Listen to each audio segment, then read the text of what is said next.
오늘 하나님께서 우리 모두에게 주시는 말씀은 에스더 7장 1절에서 4절, 9절에서 10절의 말씀입니다. 저와 여러분들이 한 절씩 교독해서 읽고 마지막은 합독하도록 하겠습니다. 왕과 하만은 에스더 왕후가 차린 잔치에 함께 갔다. 둘째 날에도 술을 마시면서 왕이 물었다. 에스더 왕후, 당신의 간청이 무엇이오? 내가 다 들어주겠소. 당신의 소청이 무엇이오? 나라의 절반이라도 떼어주겠소.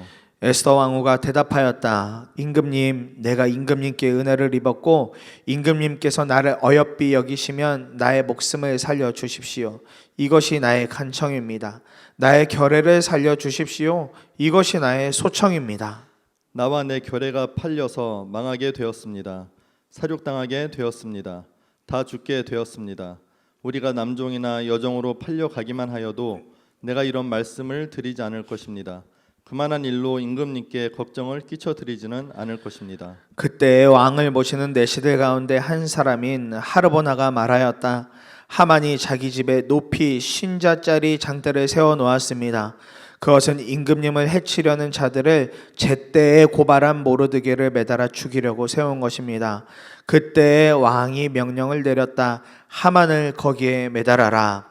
사람들은 하만이 모르드게를 매달려고 세운 바로 그 장대에 하만을 매달았다. 그런 다음에야 비로소 왕의 분노가 가라앉았다. 아멘. 하나님 말씀입니다. 이제 에스더가 왕과 하만을 모시고 두 번째 잔치를 벌이게 됩니다. 그 잔치가 시작이 됩니다. 이윽고 이제 분위기가 이렇게 올랐을 때 왕이 다시 한 번 더 에스더에게 물어봅니다. 도대체 나에게 원하는 것이 무엇인지 다 말해보라고. 내가 당신이 말하는 거라면 나의 절반이라도 떼어줄 수 있으니 나에게 말해보라고 그렇게 왕이 이야기합니다. 그러자 에스더는 여태껏 아껴두었던 말을 이제 아주 신중하게 말합니다. 이미 우리가 알고 있는 대로 아하수에로 왕의 성격은 아주 럭비공 같은 사람입니다. 불같은 다혈질의 사람입니다. 그래서 어디로 튈지 모르는 에스더가 과연 이러한 얘기를 했을 때 과연 그런 이야기를 어떻게 받을지조차 예측할 수 없는 사람이 이 아하수에로라는 그 왕의 모습이었습니다. 그러나 이 모든 일을 누가 다 지금 디자인하고 계십니까? 이 모든 일을 다 누가 계획해 나가고 계십니까? 하나님이 계속해서 이끌고 가시는 일이지 않습니까? 결국 하나님은 모든 상황을 에스더는 물론이요 유다를 살리는 길로 그렇게 이끌고 가십니다. 보이지 않지만 함께 하시는 하나님의 계획이 가장 적절하게 진행이 되어져 갑니다. 본문에 등장한 에스더의 담대함의 모습과 하만이 당하는 최후의 모습을 통해서 반드시 이기게 하실 하나님, 우리를 반드시 이기게 하실 하나님, 그 하나님을 오늘 우리가 이 아침에 붙잡고 함께 기도하기를 원합니다. 먼저 살펴볼 말씀은 3절의 말씀입니다. 3절 말씀에 에스더 왕후가 대답하였다. 임금님, 내가 임금님께 은혜를 입었고 임금님께서 나를 어여삐 여기시면 나의 목숨을 살려주십시오. 이것이 나의 간청입니다. 나의 결례를 살려주십시오. 이것이 나의 소청입니다. 이렇게 말씀하고 있습니다. 이 말씀을 붙잡고 기도할 때 우리가 이렇게 기도하기를 원합니다. 사랑하는 주님, 나와 우리 가족뿐만이 아니라 우리가 속한 공동체인 교회와 직장 함께 이 어려운 때를 잘 믿음으로 통과하게 해달라고 우리가 그렇게 나만을 위한 기도가 아니라 우리 모두를 위한 기도를 이 아침에 함께 붙잡고 하기를 원합니다. 사실 에스더 입장에서야 얼마든지 사는 것에 문제가 없었습니다. 왕후의 자리에 있기도 했지만 그가 아주 독보적으로 이 아하수에로 왕의 이쁨과 사랑을 독차지하고 있었기 때문에 그렇습니다. 그러니 에스더 자신 하나 살아나는 것은 결코 큰 문제가 되지 않았습니다. 얼마든지 사는데 문제가 없었습니다. 오죽하면 왕이 에스더에게 원하는 것을 말해보라고 애절하게 말할 정도였겠습니까? 이런 상황에서 에스더는 결코 자신만을 생각하지 않았다는 것입니다. 자신은 얼마든지 살 수 있었지만 그 상황에서 에스더는 자신만 생각하지 않았습니다. 에스더는 그래서 왕에게 이렇게 간청을 하죠. 나의 목숨을 살려주십시오. 나의 목숨을 좀 살려주십시오. 그리고 나서 에스더가 뭐라고 곧이어 이야기합니까? 나의 결례를 살려달라고 이야기합니다. 나의 목숨도 살려주시지만 나의 민족, 나의 결례를 좀 함께 살려달라고 그렇게 왕에게 간청합니다. 여기서 중요한 점이 있다면 이제 에스더가 자신이 어느 민족의 사람인지 감추지 않고 있다라는 것입니다. 죽기로 작정했으니 아무런 두려움이 이제 에스더에게는 없는 것이죠. 일전에 모르드게는 이제 에스더가 왕궁으로 들어갈 때 간곡하게 부탁을 했던 내용이 있습니다. 절대로 유다 사람인 것 말하지 말고 그렇게 살아가라고 이야기하죠. 그러나 이미 죽기로 작정한 사람, 어떻게든 유다 민족을 살려야만 하는 그 사명을 가지고 있던 에스더는 더 이상 자신이 어떤 민족인지 가릴 필요가 없었습니다.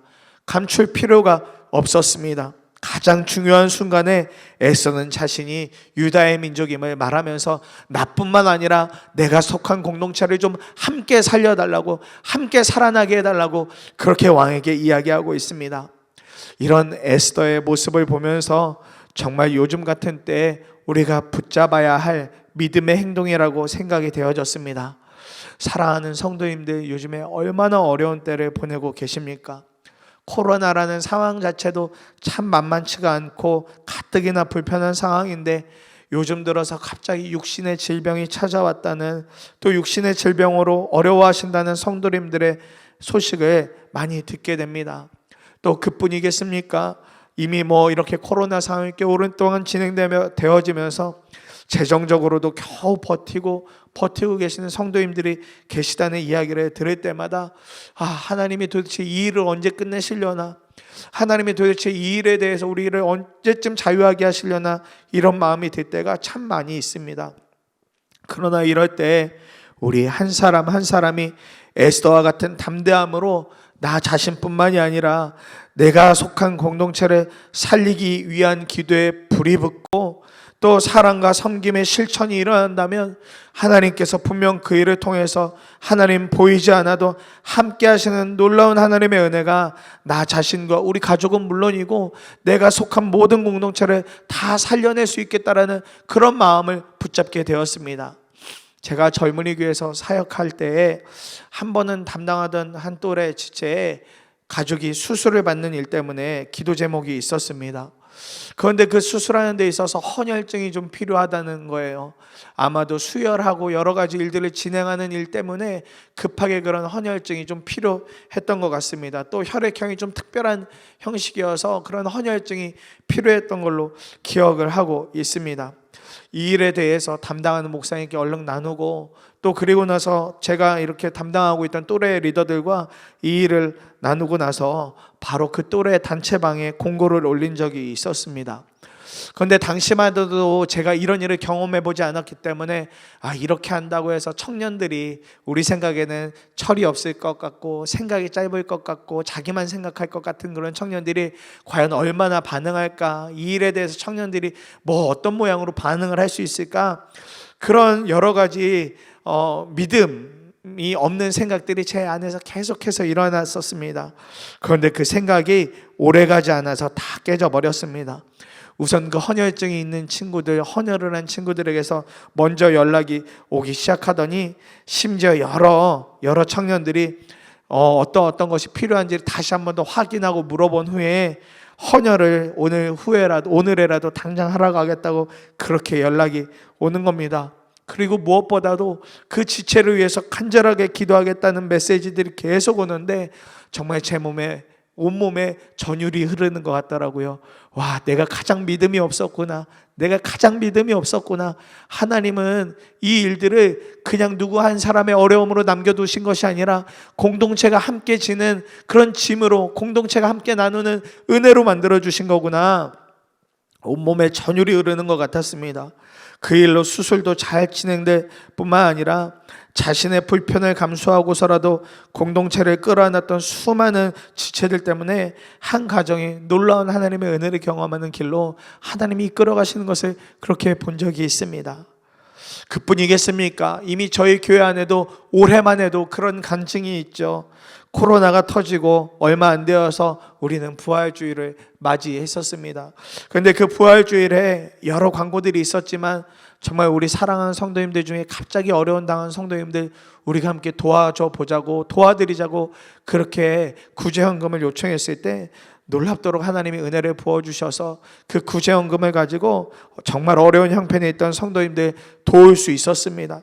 또 최근에는 우리가 오병이어 헌금을 통해서 우리 교회만 잘 살아갈 것이 아니라 우리 지방에 있는 교회들, 또 우리 주변에 있는 어려운 교회들 우리가 돕자고 했을 때, 또 선교사님들 돕자고 했을 때 주님께서 또 한 번 놀라운 은혜를 부어주셔서 그것들이 너무나도 선하게 사용되어지는 것을 보면서, 그렇지, 에스더가 오늘 말하고 있는 것이 이런 것이겠구나, 이런 기쁨, 이런 삶을 말하는 것이겠구나, 에스더가 가졌던 나만이 아닌 공동체를 살려내는 은혜가 얼마나 큰 것인지 보게 되었습니다. 그러니 오늘 아침 우리가 한 번 더 기도하기 원하는 것은, 아직도 우리에게 있어서 끝나지 않은 어려움, 또 혹은 이제 막 어려움의 단계에 들어선 성도님들은 물론이고 우리가 거하고 있는 직장이나 공동체원들의 어려움을 외면하지 않고 끊임없이 함께 기도함으로 말미암아 하나님의 은혜를 더 깊이 경험하게 해달라고 우리가 그렇게 기도하기를 원합니다. 그러니 이 아침에 우리의 당장 급한 기도 제목들이 있으시죠?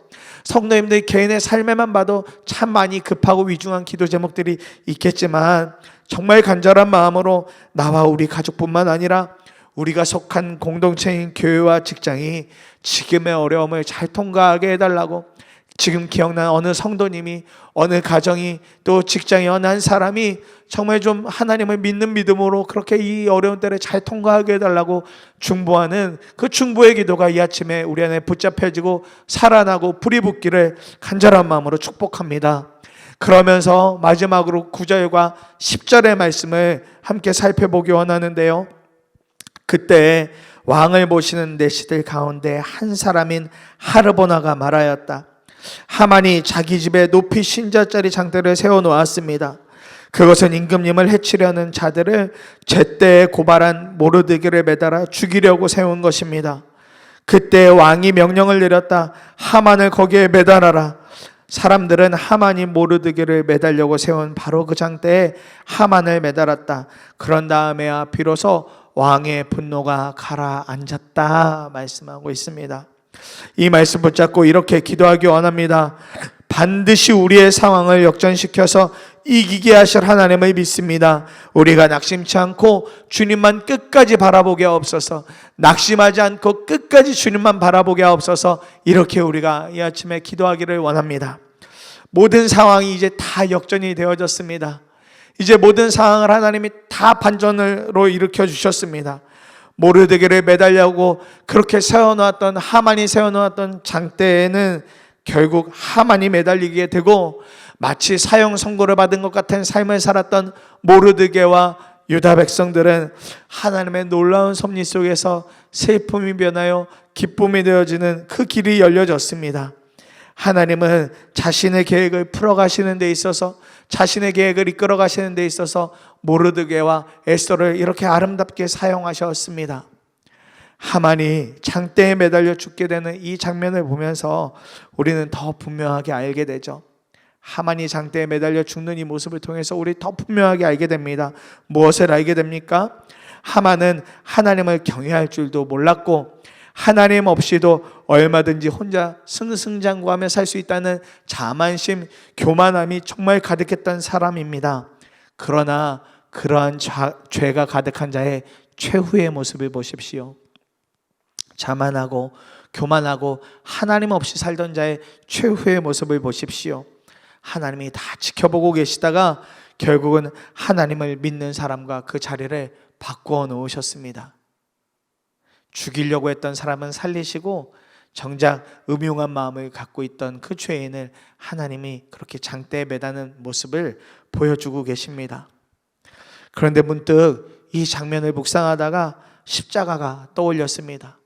우리가 오늘 에스더에서 보고 있는 대로면 장대에 걸려서 죽은 사람은 하나님의 사람, 하나님을 잘 믿는 모르드게가 아니고 교만과 악이 가득한 죄인 하만입니다. 그런데 지금 저와 여러분들은 어떠하십니까? 죄인이었던 우리는 오히려 십자가에 매달리지 않고 죄 없으신 예수님이 십자가에 달리심으로 우리가 새로운 생명, 놀라운 구원의 은혜를 받았습니다. 이것이 우리 전 인생을 통틀어서, 우리 모든 인생을 통틀어서 가장 큰 역전의 상황인 것입니다. 원래 우리가 달려야 될 십자가이지 않습니까? 원래 십자가는 우리의 자리이지 않았습니까? 그런데 예수 그리스도께서 자리를 바꾸어 주셨습니다. 내가 죽을 테니 너희는 살아라. 내가 대신 질 테니 너희는 살아라. 이 메시지를 예수님께서 십자가에서 그대로 보여주신 것이죠. 죄인은 살고 죄 없으신 분이 죽게 되는 일, 이것이 보이지 않는 하나님께서 우리 모두의 인생 가운데 펼치신 정말 큰 은혜입니다. 그리고 십자가 사건이야말로 보이지 않는 하나님이 지금 나와 함께 하시는 하나님이심을 가장 명확하게 알려주는 일인 것입니다. 그러니 오늘 우리가 처해진 상황 속에서 우리가 무엇을 바라봐야 하겠습니까? 낙심이십니까? 어려움이십니까? 아니면 죽음이십니까? 절대 그럴 수가 없습니다. 절대로 그럴 수가 없습니다. 우리가 바라볼 것은 우리 인생에 이미 구원이라는 최고의 역전을 일으켜 주신 주님인 것입니다. 반드시 이기게 하실 주님이신 것입니다. 보이지 않아도 함께 하시는 그 주님을 바라보는 것만이 우리 삶의 가장 중요한 방향성, 가장 중요한 믿음인 것을 우리가 이 아침에 붙잡고 그렇게 하나님 앞에 기도하기를 원합니다. 이번 한 주 에스더의 말씀을 마무리하고 오늘 말씀을 마무리하다가 찬양 하나가 생각이 났습니다. 그러면서 그 찬양을 계속해서 불렀는데 마치 그 찬양이 저는 물론이고 이 오늘 에스더의 말씀을 함께 나누고 들었던 모든 성도님, 또 지금의 어려움을 이렇게 헤쳐나가고 계시는 성도님들에게 참 위로가 되어지는 그런 찬양 하나가 생각이 났습니다. 오래전 찬양인데 왜 슬퍼하느냐라는 찬양인데 이런 가사를 가지고 있는 찬양입니다. 왜 슬퍼하느냐, 왜 걱정하느냐, 무엇 두려워하느냐, 아무 염려 말아라. 큰 어려움에도 큰 아픔이 있어도 이제 아무 걱정하지 마. 내가 널 붙들어 주리. 내가 너와 항상 함께 하리라. 내가 너를 지키리라. 실망치 말고 나를 보아라. 나는 너의 하나님이라.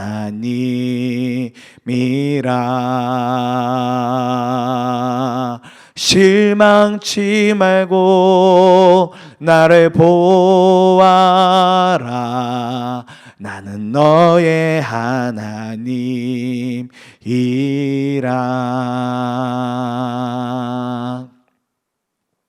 주님이 반드시 이기게 하실 것입니다.